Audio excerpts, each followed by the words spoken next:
აქამდე მუშაობდით გამართულად, მაგრამ ამ კანონის შემდეგ უკვე არ ვიცით როგორ გავაგრძელებთ მუშაობას. აზიანებს არა მხოლოდ ავტოიმპორტიორ კომპანიებს და დილერებს, არამედ ყველას აბსოლუტურად. ავტომობილები დღესდღეობით ძალიან ბევრი ადამიანი ირჩენს თავს, 100,000-ობით ადამიანზეა საუბარი და ყველა ეს ადამიანი დარჩება სახსრების გარეშე. არ შეიძლება ასე მიზანმიმართულად ქართულ მოქალაქეს უთხრა, რომ თუ არ გაქვს თანხა, ვერ იცხოვრებ ქვეყანაში, ვერ გექნება იმის რესურსი და გასაქანი, რაც შეიძლება კონდეს მეორე კატეგორიას. ამაში უგულისხმობ ფენათა კლასიფიკაციას. ანუ გულისხმობთ, რომ მარტო დიდ რებს ეყოლებათ მანქანა და ღარიბებს. ალბათ კულუარებში ვიღაცა ლობირებს რაღაც სხვა ვიღაცებს. იმიტომ რომ ჩემთვის ჩინური მანქანა მისაღები არ არის.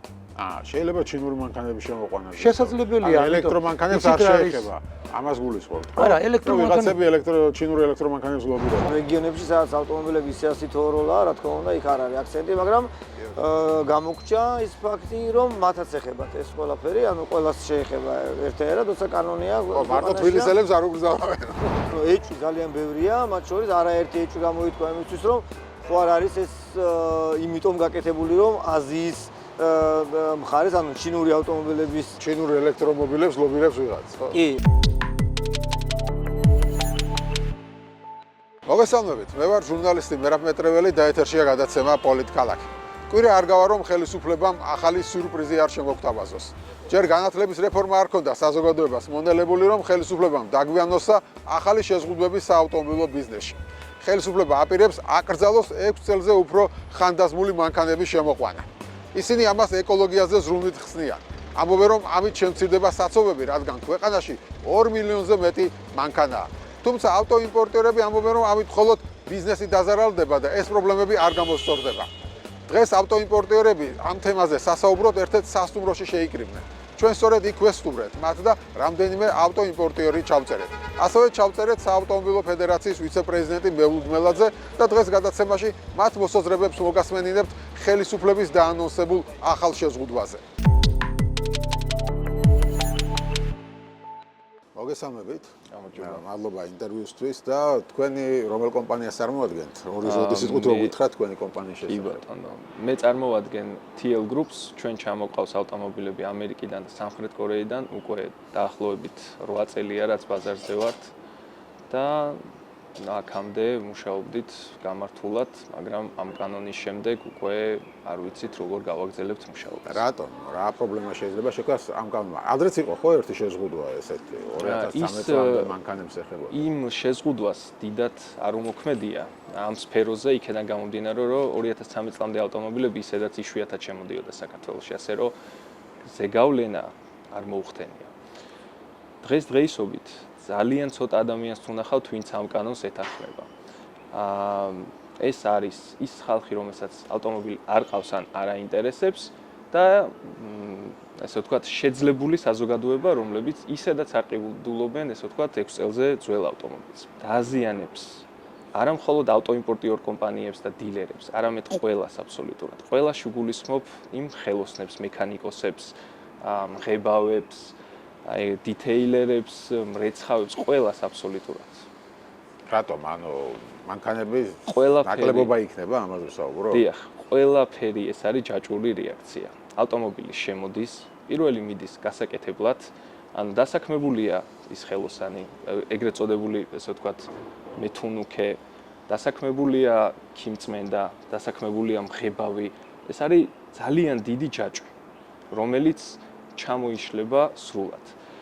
დასაქმებულია კომპანიები, რომლებსაც უამრავი თანამშრომელი ყავს, ჩვენ პირადად 15 თანამშრომელი ყავს საქართველოს სხვადასხვა ნაწილში, თუმცა ბევრ სხვა კომპანიას ბევრად დიდი რაოდენობა თანამშრომელი ყავს.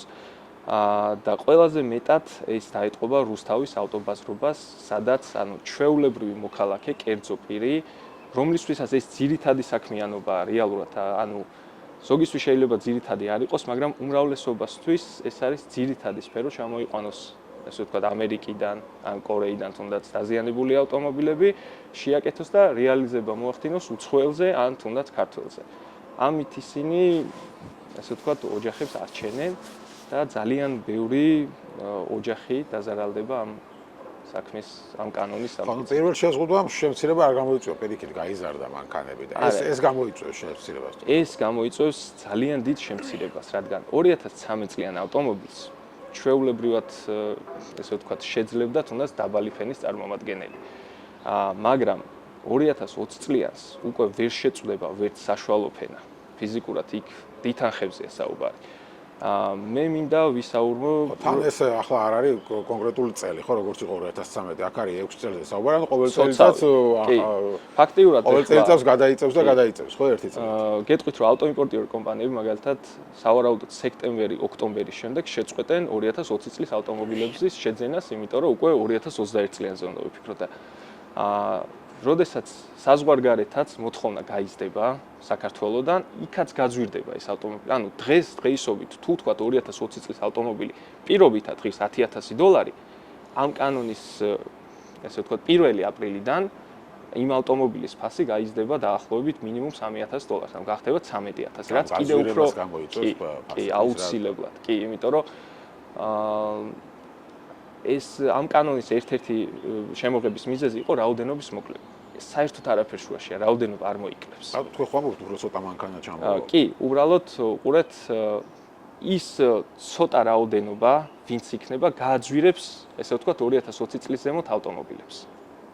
ანუ თქვათ თუ პირობითად ჩამოყავდათ 100 ადამიანს ავტომობილი, ჩამოიყვანს 10 ადამიანი, მაგრამ ეს მაინც იმოქმედებს ფასს. ეს ყველა ვარიანტში გაძვირდება. ხო, ფასი იმოქმედებს, მაგრამ მანქანების რაოდენობა შემცირდება, ამაზეა გათვლა ხელისუფლებას, რომ ბევრი მანქანა საცობებია, ეკოლოგიაზე პრობლემაა და შესაბამისად მიზანიც ეს არის ღია ადამიანობა, რომ შემცირდეს მანქანების რაოდენობა. მაგრამ მე გეტყვით, რომ საერთოდ არც ერთ კრიტერიუმში არ ჯდება და აგიხსნით რატო. დაფიქსირდა, რომ ეს 2 მილიონი ავტომობილია საქართველოში. ამ 2 მილიონიდან სამწუხაროდ არ არის ინფორმაცია, რამდენი ავტომობილია ჩამოწერილი, დაშლილი და დგას უძრავად, რადგან ძველი ავტომობილებს ხალხი უბრალოდ ესე ვთქვათ დააყენებს ან შლის ნაწილებად აბარებს, მათი ჩამოწერა არ ხდება. არ არის აღრიცხვა, რამდენი ავტომობილია გასაყიდად ჩამოყვანილი. რუსთავის ავტობაზრობაზე ძალიან დიდი რაოდენობა ავტომობილების არის. ესეც ესე ვთქვათ შესატანია სიაში. რაც შეეხება საცობებს, თუ საქართველოში გვაქვს 2 მილიონი ავტომობილი და მაგალითად მე მყავს ძველი ავტომობილი, მინდა გამოცვლა. და არ მაქვს საშუალება, რომ ახალი ჩამოვიყვანო. იმ ავტომობილს ვერც დავშლი, ვერც ვინმეზე გავყიდი. ანუ ეს რაოდენობა იქნება და იქნება მუდმივად და ჩვენ რეალურად ის ფრაზა, რომ განახლდება ავტოპარკი, უფრო კარგი ავტომობილები შემოვა. ეს არის სრული აბსურდი. იქენა გამომდინარე, რომ პირიქით ძველი ავტომობილები დარჩება, რადგან ახლის ადამიანს ვიცას საშუალება არ აქვს, რომ იყიდოს 2020 წლის ან 21 წლის მანქანა და უნდა გამოცვლა მანქანის, იყიდის აქვე არსებულ ძველ მანქანას. ძველ მანქანას. ახალს ან მეორადს ვერ ჩამოიყვანს ამერიკიდან, მაგრამ აქ ნატარებ მანქანას იყიდის ისე. ანუ ეს ძველი მანქანები იტრიალებენ. ძველი მანქანები იტრიალებენ. ან შეიძლება უფრო დაძველდეს კიდეს ავტოპარკი, ხო? ამაზე და ეს გამოიწვევს, რაც უფრო ავტომობილის გარბენი ემატება, მით უფრო მეტი აქვს გამონაბოლქვი. შესაბამისად, ეს პირიქით უარესად იმოქმედებს ეკოლოგიაზე. ერთი განცხადება მინდა კიდევ გავაკეთო, ანუ ავტოპარკის განახლებასთან დაკავშირებით. როდესაც წელს ზღუდავ და ამბობ, რომ აი უკეთესი ავტომობილები შემოვა, უფრო ხარისხიანი, ეს არის მცდარი შეხედულება, რადგან მაგალითად 2016 წლის ავტომობილები, 2016-17 წლის ავტომობილები, რომელიც უკვე აკრძალულია, იკრძალება, გერმანული მარკები, BMW, Mercedes, Audi, ესენი ბევრად უფრო ხარისხიანი ავტომობილებია, ბევრად უფრო ლამაზია, რომ ქუჩაში ტურისტი რო ჩამოვა. შეიძლება გამონაბოლქვიც უფრო ნაკლები აქვს, ვიდრე 2020-25 წლიან Chevrolet-ს, Ford-ს, Nissan-ს, რაც სავარაუდოდ უკვე გახდება ხალხის მიზანი, იმიტომ რომ ბევრად იაფია ვიდრე გერმანული ავტომობილები. ხო, ან უფრო იაფ მანქანებზე გადავლენ, ან აქვე ადგილზე ძველ მანქანებს შეიძეთ. რას აპირებთ ავტოიმპორტერებს დღეს შეკრებილები ხართ, აქ მსჯელობთ, რა იქნება თქვენი სამოქმედო გეგმა? ჯერჯერობით კონკრეტული მიზანი არ გვაქვს, თუმცა ვეცდებით რაღაც ცვლილებები შევიტანოთ კანონპროექტში. ეს აუხსნათ ის, რომ ეს არამხოლოდ ავტოიმპორტიორ კომპანიებს დააზარალებს, ეს იმოქმედებს თითოეულ ადამიანზე, იმიტომ რომ ავტომობილები დღესდღეობით ძალიან ბევრი ადამიანი ირჩენს თავს, 100,000-ობით ადამიანზეა საუბარი და ყველა ეს ადამიანი დარჩება სახსრების გარეშე. შესაბამისად, მათი ოჯახები ცვლილებები დათმობა მაგალითად ჰიბრიდებზე, რომ ჰიბრიდებს არ შეეხოს.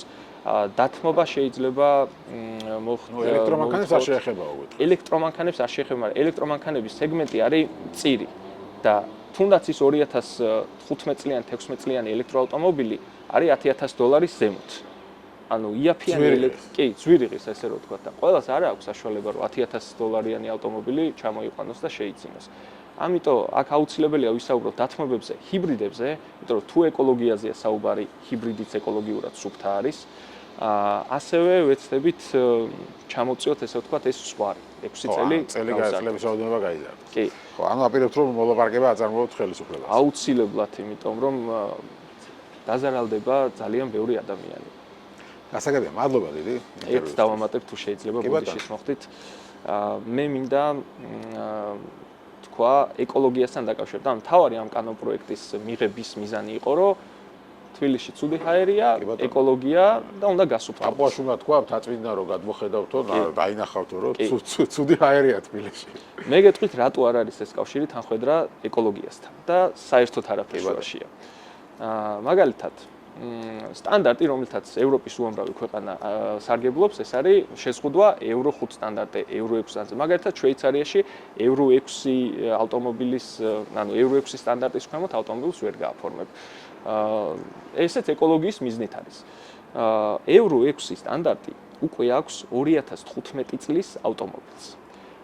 Euro 6 სტანდარტი გრძელდება 2025 წლის პირველ ნახევრამდე ავტომობილებს. Euro 7 სტანდარტი მხოლოდ და მხოლოდ დაიწყო 2025 წლის მეორე ნახევრიდან. ანუ მე რისი თქვა მინდა. თუ თქვენ ყიდულობთ 2025 წლიან და 2015 წლიან ავტომობილებს, რომელსაც ორივეს Euro 6 აქვს და აქვს ერთი და იგივე ძრავის კუბატურა, გამონაბოლქვიც ერთი და იგივე აქვს. თუ რა თქმა უნდა ავტომობილს არ აქვს დიდი გარბენი, რადგან გარბენი მოქმედებს, მაგრამ ესეც ძალიან მცირე დოზით მოქმედებს და ეკოლოგიაზე ზიანს არ მოიტანს. აქ არის ეკოლოგიაზე, როდესაც საუბრობ, აუცილებლად უნდა იქნას გათვალისწინებული Euro სტანდარტი. მე იმის თქვა მინდა, რომ ავტომობილი იქნება 2025 წლიანი თუ 2015 წლიანი, მას ერთი და იგივე მავნებლური გამონაბოლქვი აქვს. გასაგებია. მოკლედ, მადლობა თქვენ დიდი. მოგესალმებით, მადლობა ინტერვიუსთვის და პირველ რიგში რომ მითხრათ თქვენი კომპანიის შესახებ და შემდეგ უკვე გადავიდეთ ამ რეგულაციებზე. მოგესალმებით, ჩვენ ვართ Portland Auto Import-ი, ჩამოყავს ავტომობილები ამერიკიდან. კი ბატონო, და რამდენი ხანია რაც ხართ ბაზარზე? ბაზარზე დაახლოებით 1 წელია რაც ვართ, ისი აქტიურად ვარ ამ საქმეში ჩართული და ხალხის რაღაც კატეგორია, ვინც იმპორტით არის აკავებული, ცნობს, გვენდობა და იცის ჩვენი საქმე. კი ბატონო, და აი ამ ახალ რეგულაციაზე რას ფიქრობთ, რომელიც შემოაქვს ხელისუფლებას, რომ 6 წლამდე მანქანები შემოტანა უნდა აიკრძალოს. მე ვფიქრობ პირველ რიგში, რომ ეს კანონი არ ეხება მარტო იმ კატეგორიას, ვინც ავტობიზნესით არის დაკავებული. ჩემი აზრით ეს გამოიწვევს ფენათა კლასიფიკაციას, რაც ძალიან ცუდია. არ შეიძლება ასე მიზანმიმართულად ქართულ მოქალაქეს უთხრა, რომ თუ არ გაქვს თანხა, ვერ იცხოვრებ ქვეყანაში, ვერ გექნება იმის რესურსი და გასაქანი, რაც შეიძლება კონდეს მეორე კატეგორიას. ამაში ვგულისხმობ ფენათა კლასიფიკაციას. ხო, ანუ ვგულისხმობთ, რომ მარტო დიდრებს ეყოლებათ მანქანა და ღარიბებს არა, ხო? რა თქმა უნდა, პოლიტიკა ყველაფერი ბევრად შელამაზებული ენით ითქმის, მაგრამ მარტივ ენაზე რომ ვთქვათ, ეს ამას ნიშნავს. დღეს ძალიან ბევრი ადამიანი ყავს, რომელსაც ყავს მანქანა დაახლოებით 2009-10-11 წლის და რაღაც შეუსაბამოა ჩემი აზრით ამ კატეგორიას ასე პირდაპირ ვუთხრათ, რომ მანქანას თუ იყიდის, ამერიკიდან იქნება თუ სხვა ნებისმიერი ქვეყნიდან, უნდა ჩამოიყვანოს მინიმუმ 2020 წლიანი. ეს ფასებს როგორ გაზრდის? ფასებს როგორც ესეთი ქართულ ბაზარზე ის ავტომობილები, რაც შემორჩება, რასაც ვერ ჩამოიყვანთ, რა თქმა უნდა, გაიზრდება ფასები და იმოქმედებს ამ საკითხზე, მაგრამ მეორე შემთხვევა, რომ აუქციონზე ვაჭრობა გახდება გაცილებით რთული, კონკურენცია გაიზრდება, იქიდან გამომდინარე, რომ სავაჭრო არეალი შემცირდება და გვექნება მხოლოდ იმის რესურსი, რომ ვეძებოთ ავტომობილები 6 წლამდე. ანუ ორივე შემთხვევაში, ჩემი აზრით, პრობლემა გაიზრდება. კი ბატონო, თუმცა სხვა რეგულაციები ბევრ ქვეყანაში არსებობს, ხო? Euro 5, Euro 6 შეზღუდვები და ეს იხსნება ეკოლოგიით, როგორც ახსნა ჩვენმა ხელისუფლებამაც და იმით რომ ძალიან ბევრი მანქანაა და საცობებია და ასე შემდეგ. რა თქმა უნდა. მე პირველ რიგში მინდა აქვე აღვნიშნო. ქართველებს გვაქვს ერთი ძალიან კარგი თვისება, რასაც ქვია გაგება. ჩვენ უკვე ერთხელ გაგებით მოვეკიდეთ ამ კანონს, ზუსტად იგივე კრიტერიუმები იყო ჩამონათვალი, როცა შემოვიდა შეზღუდვა 2013 წლამდე ავტომობილებს, რაც შეეხო. იგივე კრიტერიუმები იყო ჩამონათვალში და დღეს სტატისტიკას რომ გადავხედოთ, დაახლოებით 2013 წელს თუ იყო სადღაც 800,000 ავტომობილი შემოყვანილი, 2023 წლის სტატისტიკით იყო 1,700,000 ავტომობილი. ანუ ამ რეგულაციამ არაფრით არ შეუწყო ხელი ამ კრიტერიუმების დაბალანსებას. რეალურად პრობლემა საერთოდ სხვა რამეშია და ჩვენ უნდა ვეძებოთ სწორი გზით ამ პრობლემის გამოსწორების ყველაზე მარტივი გზა. ამით უბრალოდ დავაზარალებთ იმ კატეგორიას, ვინც რეალურად ავტობიზნესშია და არა მარტო ამ კატეგორიას. არის კატეგორია, ვინც ვაჭრობს ავტონაწილებით, აქვს სახელოსნოები, მოკლედ მასშტაბურად დააზარალებს ეს საქმე და ეს კანონი ზოგადად ავტოსფეროს. ხო, ანუ არ გამოიწვია პირველმა შეზღუდვამ შემცირება ავტომობილების რაოდენობის. ეს გამოიწვევს შემცირებას. ჩემი აზრით ეს შემცირებას არ გამოიწვევს. უბრალოდ დააზარალებს როგორც ნებისმიერ ქართველ მოქალაქეს, ასევე იმ კატეგორიას, ვისთვისაც დღეს ეს საქმიანობა არის შემოსავლის წყარო. თუ არ შემცირდება ავტომობილის რაოდენობა, თქვენ როგორ დაგაზარალებს მაშინ? ჩვენს შემთხვევაში, როგორც ავტოიმპორტიორ კომპანიას, რა თქმა უნდა დაგვაზარალებს, მე ვფიქრობ, ქვეყნისთვის მნიშვნელოვანია ნებისმიერი ბიზნესის ზრდა და განვითარება. როგორც ბიზნეს შეგვეშლება ხელი, პირველ რიგში ვფიქრობ, ჩვენ როგორც საქართველოს გვჭირდება ხელისუფლებიდან ხელის შეწყობა. ჩვენ ვართ ჰაბი, რაც ნიშნავს იმას, რომ აი ეს პატარა ქვეყანა გამოვიდა საბოლოოდ ისე, რომ გახდა კონკურენტუნარიანი და დღეს ემირატებსაც უწევთ კონკურენციას, რაც იმას ნიშნავს, რომ სოფლიოს მასშტაბით შევდივართ ხუთეულში ამერიკიდან ავტომობილების შემოყვანით. ეს ძალიან კარგი შედეგია და ამას სჭირდება პირიქით ხელშეწყობა. ანუ რეექსპორტზე საუბრობთ, ხო, შემოყვანს და აქ იხედა. ამას და არ თყავს. თუმცა რეექსპორტს მე მგონი არ შეეხება, ხო? რეექსპორტს არ შეეხება, მაგრამ როცა არსებობს იმის ალბათობა, რომ მე როგორც ადამიანი, ვინც ამ ბიზნესით ვარ დაკავებული, შეიძლება ეს ავტომობილი გამოვწერო და რაღაც კონკრეტული მიზეზებიდან გამომდინარე არ მომცეს ის სარგებელი. ერთი მომენტია, რომ ამ ავტომობილს გავყიდი და ჩავეხსნები ამ საქმეს და მეორე მომენტია, რომ ამ რისკს ჩემ თავზე საერთოდ აღარ ავიღებ. აი ეს არის ძალიან დიდი პრობლემა. ხო, ანუ თუ რეექსპორტზე ვერ გავიდა, დაზღვევა არის, რომ მაშინ აქ გაყიდი საქართველოში და საქართველოში ვეღარ გაყიდი ამ ავტომობილს, ექსპორტია ძალიან რთული. კი ბატონო, და როგორ ფიქრობთ, რატო იავს ხელისუფლებამ გადაწყვეტილებას და რას ეტყოდით ხელისუფლებას? არ ვიცი, ჩემი აზრით ლოგიკას მოწყვეტილია, სიმართლე გითხრათ, რაც ის მოვისმინე, დღემდე ვერ გამოვიტანი აზრი, რატომ იღებენ ამ კანონს და წერანაც აღვნიშნე. ქართველებს გვაქვს ძალიან კარგი თვისება, გაგება. და მე ვფიქრობ, საქართველოს მთავრობაც, ხელისუფლება ამ ყველაფერს მოეკიდება გაგებით, კარგად დაამუშავებენ ამ კანონს და იპოვიან რეალურად გამოსწორების გზას. და ასე მარტივი მიმართულებით ეს ყველაფერი არ გაგრძელდება. ეს რეალურად კარგს არაფერს გამოიწვევს, ფაქტია. ამას მარტო ჩვენ არ ვიძახით, ეს ძალიან ბევრი ადამიანის აზრია და ეს გვაერთიანებს ჩვენ. კი ბატონო, მადლობა დიდი ინტერვიუსთვის. მადლობა.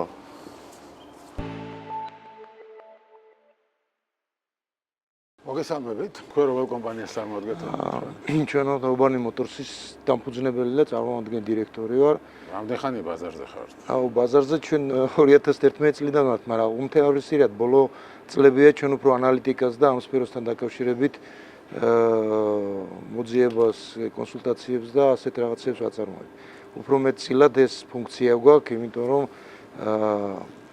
კონკურენცია დიდია ბაზარზე და არ ვეჭიდავებით არც ერთ კომპანიას, უბრალოდ ჩვენ ვცდილობთ ანალიტიკა საინტერესოა ზუსტად, რას გვეუბნება დღევანდელი ბაზარი. ხელისუფლება გვეუბნება, რომ მათი ანალიტიკით ძალიან გაჯერებულია ბაზარი ავტომობილებით.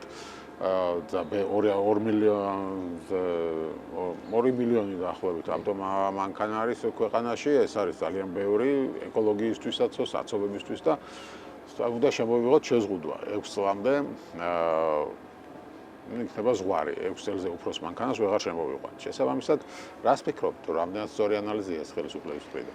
მე ჩემის გადმოსახედიდან ამ უпроსრად დღევანდელი მდგომარეობიდან გამომდინარე ამ პრობლემაზე ვილაპარაკეთ, როდესაც 2013-ის შეზღუდვა მოხდა იმ პერიოდში თქვენს ტელევიზიაშიც მქონდა მიწვევა, სხვადასხვა ტელევიზიაშიც გავაჟღერე ჩემი პოზიცია და არა მარტო პოზიცია, არსებული მდგომარეობა ქვეყანაში, რომ არ არის შესწავლილი თვითონ ავტომობილების ტექნიკური მახასიათებლები არ იციან, გადაწყვეტილება მიღებულია, უბრალოდ ჩათვალა ვიღაცა ორმა პიროვნებამ და შესაბამისად მიიღეს გადაწყვეტილება.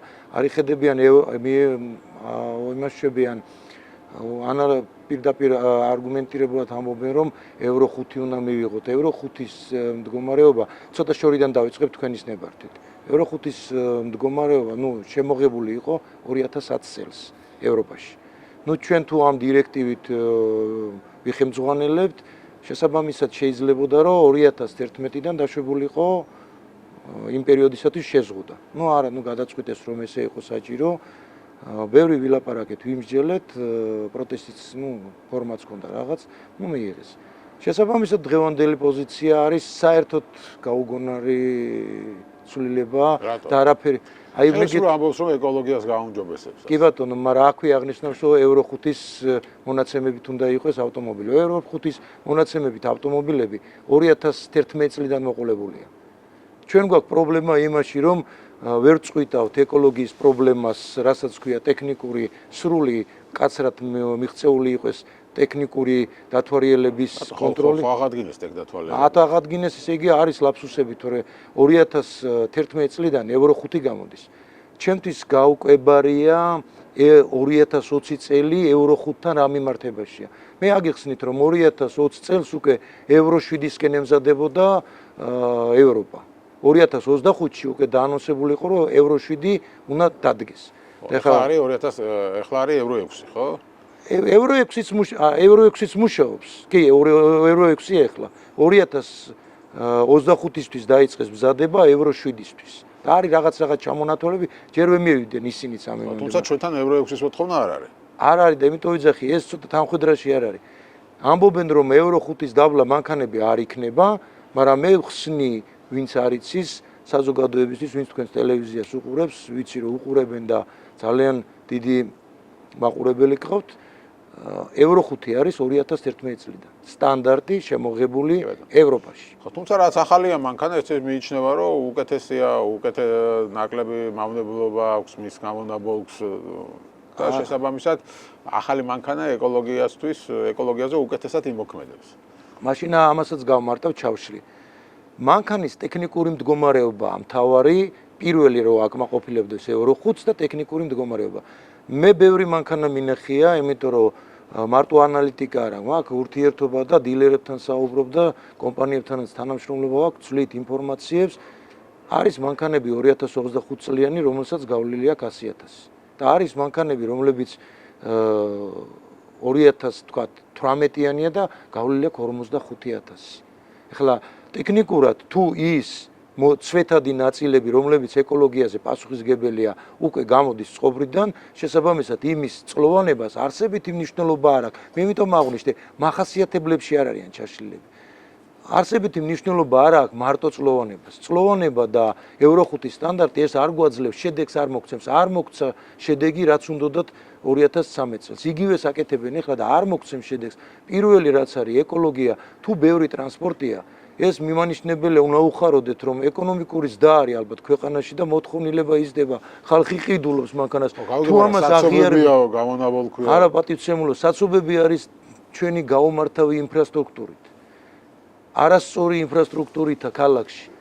რატო ვიღებთ მარტო საქართველოში თბილის, ქუთაისს, ბათუმს. ბათუმში წესების 0 დაცვა პატივცემულებო. იქნება საცობები რა.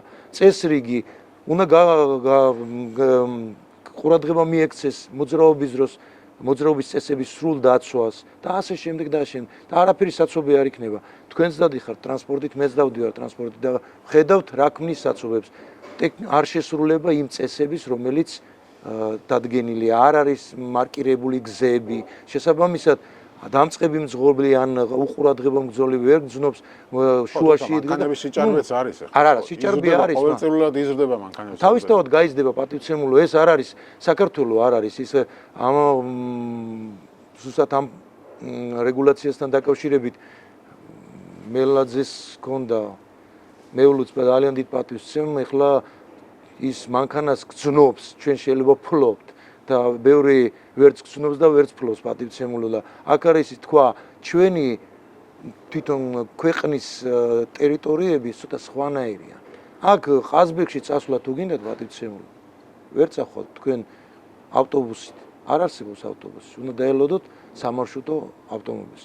სამარშრუტო ავტომობილში 20 კაცზე მეტი არ ეტევა და წარმოიდგინეთ ახლა დაიცალა სოფლები, არ სოფელში არაფერი არ ხდება, ვერ მოხდება პატივცემულო, თუ მანქანა არ იქნება. ის ცხოვრობს თბილისში, თუ უნდა გადაადგილდებოდეს, ეს საჭიროებაა, ფუფუნება არ არის, ვიღაცას თუ 200.000-იანი ყავს, 15.000-იანი და 10.000-იანი მანქანა, ფუფუნება არ არის. ამიტომ არ არის სწორი მიდგომა. თან მე ავხსნი იმასაც, რომ ამის შეზღუდვა ერთ-ერთი ეკონომიკური ფაქტორებით არ არის გამართლებული.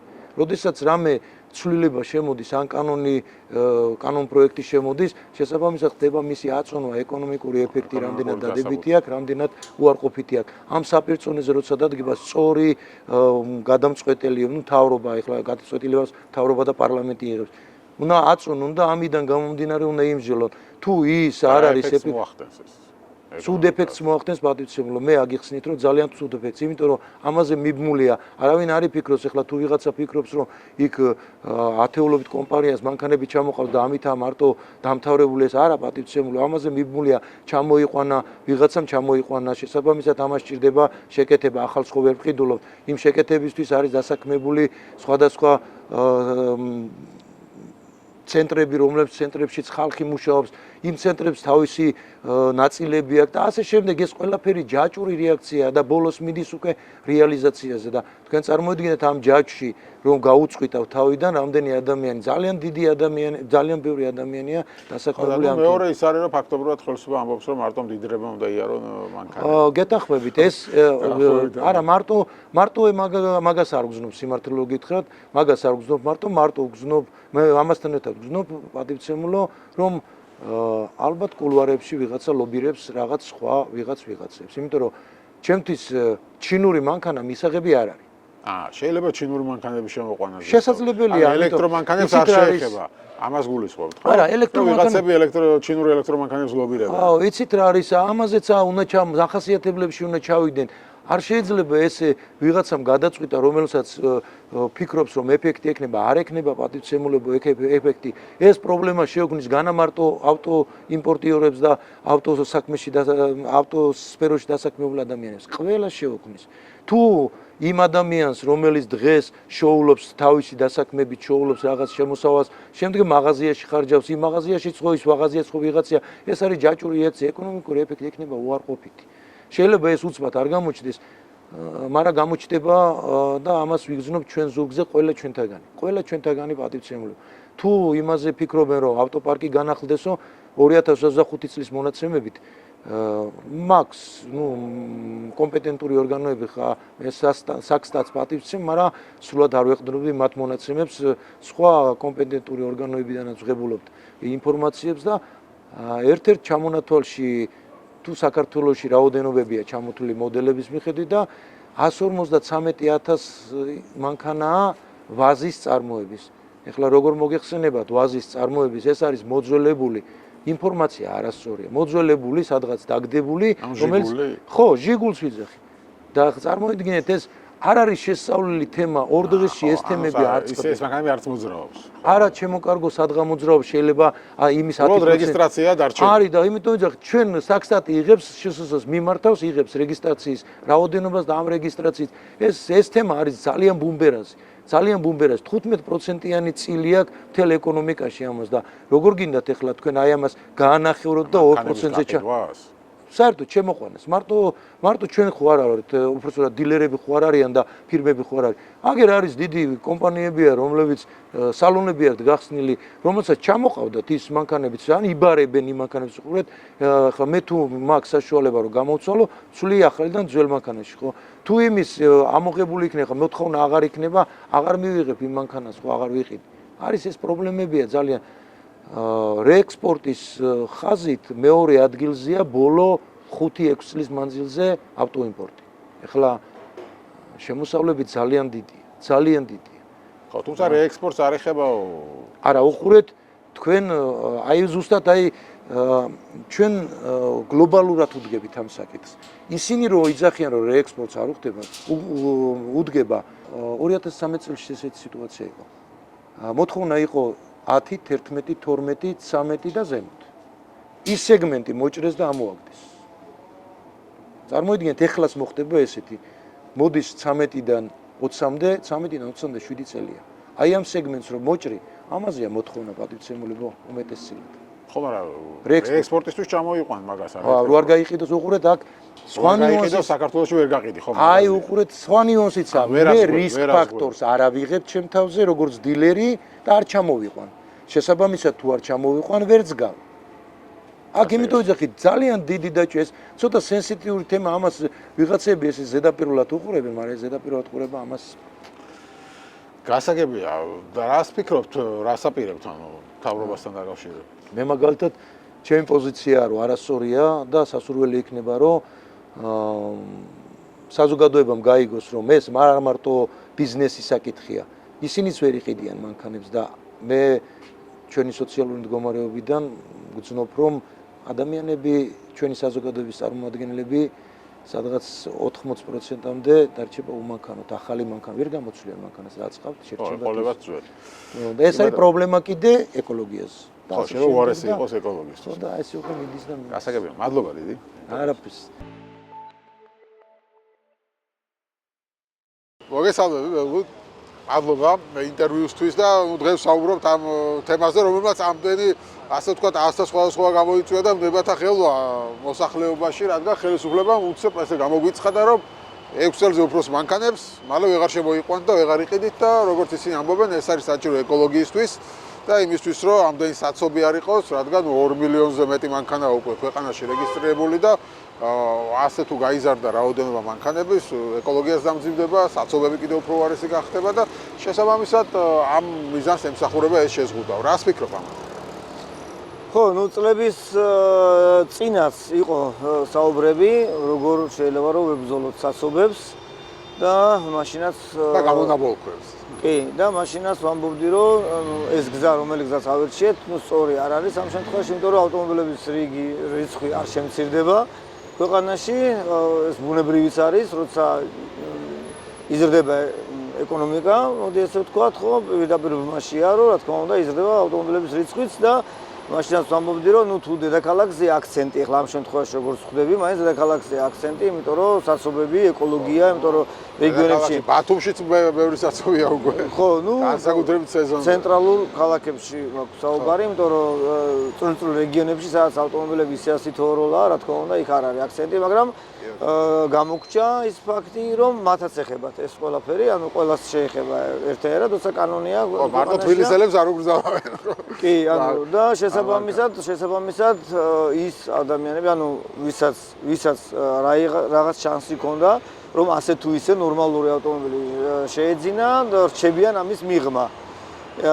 იმიტომ რომ ყველაზე მეტი დღეს რაც ხდება, ყველაზე მეტად აქტიური ფენა არის ეს ფენა 2015-დან 2020 წლამდე ავტომობილები, ეს არის ის ავტომობილები. ყველაზე მეტად ეს იყიდება. ყველაზე მეტად ეს ავტომობილები იყიდება და მოხდება რა, ჩემი აზრით, მოხდება ის, რომ ავტომობილები, რომლებიც უკვე წავლენ დაძველებაში, მარტივად აღარ ჩამოიწერება, ხალხი ეცდება, რომ ეს ავტომობილი შეაკეთოს და დიდხანს გასტანოს. ხო, ანუ ეხლა თუ დაგიძველებდა მანქანა და ყავდა 2013-იანი და იყიდულობდი 2016-იანს ან 17-იანს, იმიტომ რომ არც ძალიან ძველი იყო და არც ძალიან ძვირი, ნორმალურ ფასადაც იყო და ეხლა იტყვი რომ იცი რა 2020-იანს და 21-იანს ვერ ვიყიდებ, ყავდეს ისევ 2013-იანი.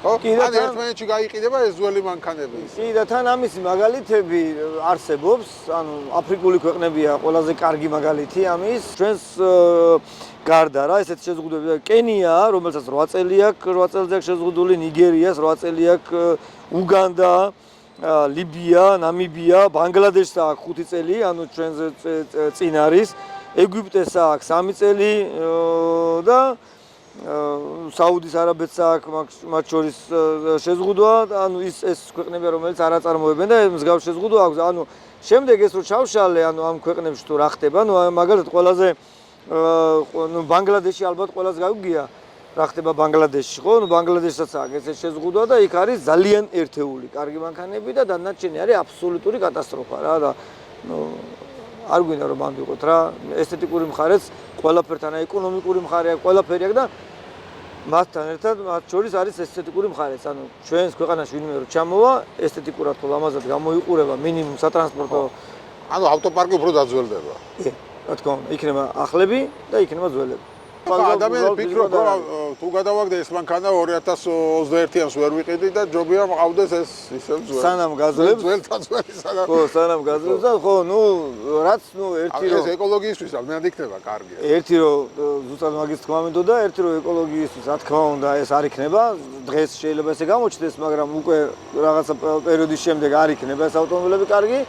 და მეორე ესთეტიკურადაც არ იქნება კარგი, იმიტომ რომ ეხლა ის ავტომობილები ამ წლოვანებაში რაც ჯდებოდა 2015-დან 2023-მდე ეს ავტომობილები მინიმუმ სხვადასხვა იყო, ანუ ესთეტიკურად ლამაზად გამოიყურებოდა და ისეთი ავტომობილები ხდება ამ რიცხვში, რომელიც ხელმისაწვდომი იყო და თან ნუ გარკვეულ ესთეტიკას ქმნიდა გინას ქალაქში, გინას ქვეყანაში, იმიტომ რომ თუ ამას გამოვაკლებთ, მაშინ აღმოჩნდება ის რომ სუპერ ძვირიან ავტომობილებს ვერ იყიდის უკვე ის ადამიანი, რომელსაც შეეძლო რომ ლამაზი ავტომობილი ეყიდა, ესე ვთქვა და რაღაც აღმოჩნდებით რაღაც ესეთ რაღაც ჩარჩოში, რა ჩარჩოს ირგვლივაც ვერ გავცდებით ავტომობილებს რა, ანუ ყველა პრაქტიკულ ავტომობილებზე გადავა და თან ყველაზე უფრო საინტერესო ის არის რომ ეს ავტომობილები რაც ადამიანებს სჭირდებათ, ხო? უკვე ეს მასა რაც არის ავტომობილი, უკვე ამ საცობს ქმნის, ხო? ანუ ეს იმას ნიშნავს, რომ ეს ავტომობილები თუ დარჩება, ეს რიცხვი თუ დარჩება, მაინც არაფერი არ შეიცვლება, ხო?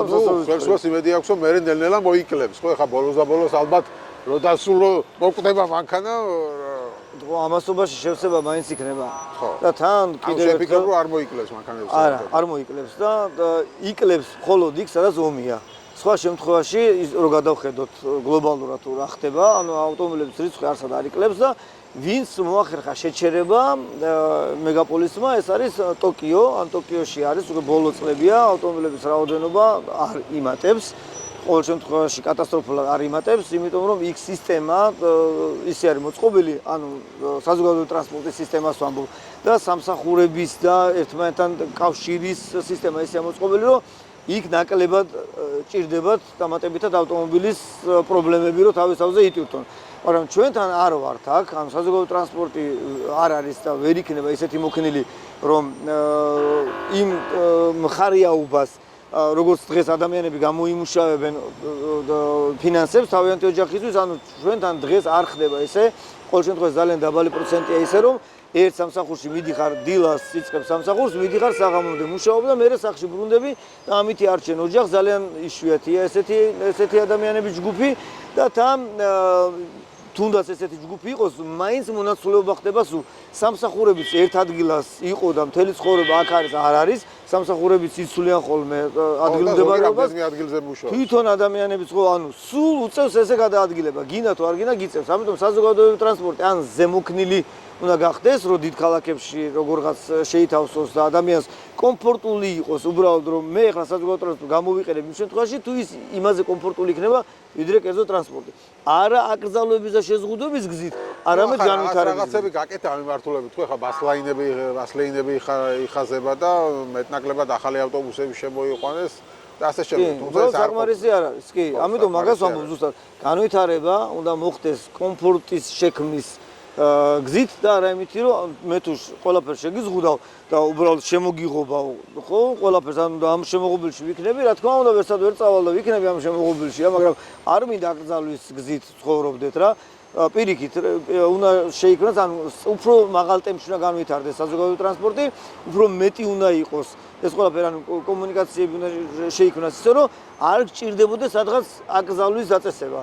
თუ ესე იქნება, ხო, აი მაგალითად ტრამვაი გააკეთო, ასე შემდეგ, ხო? კი, ანუ რამდენი წელია გვპირდებიან, ხო, მიწის ზედა მეტრო უნდა ყოფილიყო სამგორში, რავი, ერთი 8 წლის წინ და არ არის. ხო, ეხლა დაგვირდნენ ტრამვაი იქნებაო დიღომში, მაგრამ იქნება რომ აი ჯერ ეს დაპირებები უნდა შეასრულო. გააკეთო ტრამვაი. იმიტომ რომ ტრამვაი ავტობუსიდან გასვლებით ბევრ ადამიანს იდოს, რამდენი ვაგონსაც გინდა ჩააბავ, ხო, 2-3 და მე მოვიყვანე ტოკიოს. შესაბამისად მე დააწესე თუ მაინც მე მოვიყვანე ტოკიოს მაგალითი და ტოკიოში ვერ გაიხედავთ ვერც ერთ მიმართულებით, რომ მეტრო ვერ დაინახოთ. ანუ გამორიცხულია, იმდენად მოქნელია, ანუ მეტრო ერთ-ერთი ყველაზე მოქნელი ტრანსპორტია და მეტროს განვითარება, რაც თქმა უნდა იქნებოდა ძალიან დიდი შეღავათი. მაგრამ ნუ ფაქტია, რომ ამ ვერ ვითარდებით იმ ტემპით და გახდა აკრძალვები საჭირო, რაც თვლი რომ არასწორია. აი ეს აკრძალვა რა შედეგს მოიტანს, იმ შედეგს ვერ მოიტანს, რაც ხელისუფლებას უნდა ამბობ და რა შედეგს მოიტანს. ხო, ნუ გაცხადებულ შედეგს ვერაფრით ვერ მოიტანს, ანუ 10 წლის წინაც რო გადაახვიოთ, რასაც ვამბობდი, რომ ავტომობილების რისკი გაიზრდება და ანუ ფაქტია რომ გაიზარდა. შეიძლება რაღაცა ტემპით შეანელოს, ამან რაღაცა მომენტით შეანელოს ეს პროცესი, მაგრამ ვერ შეაჩერებს, გამორიცხულია, ანუ ავტომობილების რისკი გაიზრდება, იმიტომ რომ უშუალოდ ქალაქების ცენტრები იზრდება სიმაღლეში, რაც იმას ნიშნავს, რომ მობილობა უფრო და უფრო დიდი და დიდი ხდება და რაც იმას ნიშნავს, რომ კიდევ უფრო მეტ და მეტ ინტერესს იწვევს, რომ ავტომობილები ერთ კონკრეტულ წერტილზე მოგროვდნენ. რაც ნუ ფიზიკურად ვერ ავწევთ ამას, ამიტომ მოსაფიქრებელი არის არა ის, რომ როგორ ავკრძალოთ რაღაცეები, არამედ ის, რომ როგორ გამოვიდეთ ამ პრობლემებიდან, რა უშუალოდ გზებს, როგორ შექმნათ, ანუ საპარკინგო სივრცეებს რა უშუალოდ, გზები ერთმანეთს შრეებად როგორ ავაცილოთ, როგორ განავითაროთ საზოგადოებრივი ტრანსპორტი და მათ შორის ერთ-ერთი უმთავრესი არის მეტრო და ასე შემდეგ. შესაბამისად, ანუ შედეგი რა შეიძლება დადგეს ის, რომ თქვა მარტო მდიდრები იყიდიან ახალ მანქანებს.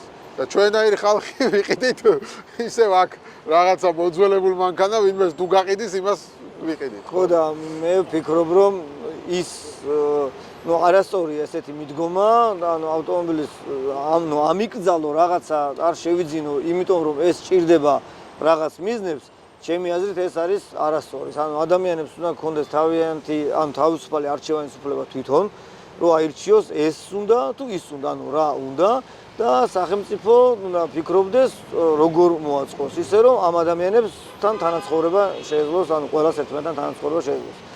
ერთი რაღაც მინდა კიდევ ხაზგასმით თქვა, როცა ნებისმიერ ცვლილებას აპირებს სახელმწიფო, ჩემი აზრით როგორც მინიმუმ, ანუ უნდა იყოს საჯარო მსჯელობა, უნდა გამოიტანო არსებული სამგადაწყვეტილებას მიიღებენ. კი.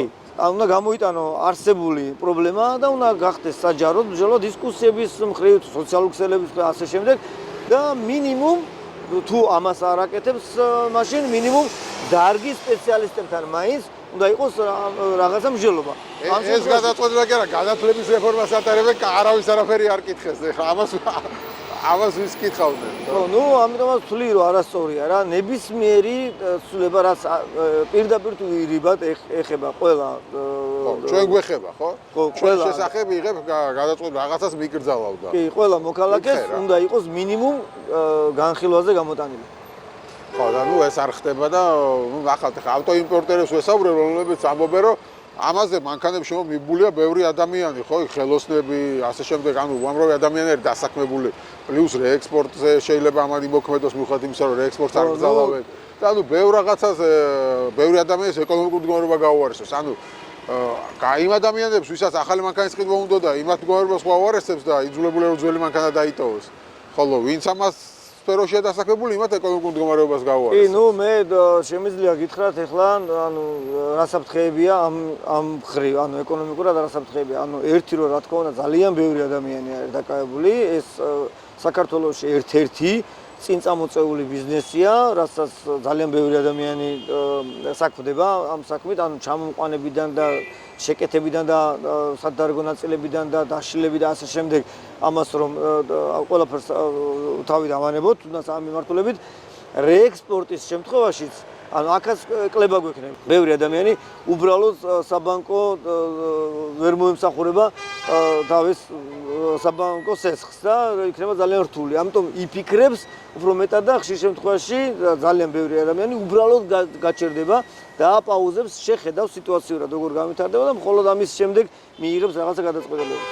ხო, კი ბატონო, თუმცა არ იგრძალება ელექტრომობილებზე. ელექტროს რაც შეეხება, მოდი ელექტროსაც ჩავშალოთ ბარემ რა. ელექტროავტომობილებს ქარხნული გარანტიები აკუმულატორებზე აქვს 10 წლამდე. 10 წლის შემდეგ როგორც მინიმუმ აკუმულატორები ზიანდება, ანუ ის სუსტდება აკუმულატორები, მათ არ აქვს მეტი სიცხლის უნარი, ან თუ გასტანს უფრო დიდხანს, უკვე ის ისეთი ეფექტური აღარ არის და ჩანაცვლებას საჭიროებს აკუმულატორები. ამიტომ ელექტროავტომობილების შემთხვევაში პირიქით შეზღუდვას თუ დავაწესებდი რომ ელექტროავტომობილები იყოს, ანუ 5 წელზე მეტის არ შემოდიოდეს ელექტროავტომობილები, იმიტომ რომ ერთ დანარჩენი 5 წელი გამოდის რომ ეს ბატარეების სასაფლაო უნდა იქცეს ქვეყანა. კი ბატონო, ამიტომ პირიქით თუ 5 წლის იქნება ელექტროავტომობილი კარგია, როგორც მინიმუმ კიდე ერთი 5 წელი მოემსახურებოდა ჩვენს მოსახლეობას. კი ბატონო, ნუ ბოლოს რო შევაჯამოთ, რა ფიქრობ, რა მიზანი ისახავს ეს, რას ემსახურება ხელისუფლებს ეს გადაწყვეტილება? რთული სათქმელია, არსებობს ვერსიები. ანუ ჩვენ შეგვიძლია უბრალოდ ვივარაუდოთ, რა შეიძლება რომ ანუ ერთი რომ ის რაც არის გაცხადებული, სწორედ ამისთვის იყოს შემოტანილი ეს კანონპროექტი, ანუ ის რომ ეკოლოგიურად და ავტომობილების რიცხვი ამბავი მოგვარდეს, მაგრამ აქ ბევრი პუნქტებით შეიძლება იყოს, ანუ ეჭვი ძალიან ბევრია, მათ შორის არაერთი ეჭვი გამოითქვა იმისთვის, რომ ხო არ არის ეს იმიტომ გაკეთებული, რომ აზიის მხარეს, ანუ ჩინური ავტომობილების ჩინური ელექტრომობილებს ლობირებს ვიღაც, ხო? კი, ანუ ჩინური ავტომობილების მარტო ელექტროზე არ არის საუბარი, ანუ ჩინური ავტომობილები გაცილებით იაფი არის, ვიდრე თუნდაც ორია ახლები, ხო? კი, ვიდრე ევროპული და ამერიკული და იაპონური შესაბამისად, რადგან ესეა, ჩინური ავტომობილებისკენ ხო არ მიდის. ან რომ ვერ იყიდი ხა ამერიკულს, გერმანულს და იაპონურს მერე წახვალ და შეიძლება ჩინური იყიდო, ხო? კი, ანუ კი ბატონო, ამიტომ ეს ეჭვი საფუძვლიანია, ეს ეჭვი, მე ვერ ვიტყვი რომ ეს ეჭვი უსაფუძვლოა, რა თქმა უნდა, აქ არ არსებობს მტკიცებულება ამაში, მაგრამ ყოველ შემთხვევაში ეს ეჭვი უსაფუძვლო არ არის. გასაგებია, მადლობა ინტერვიუსთვის. მადლობა თქვენ.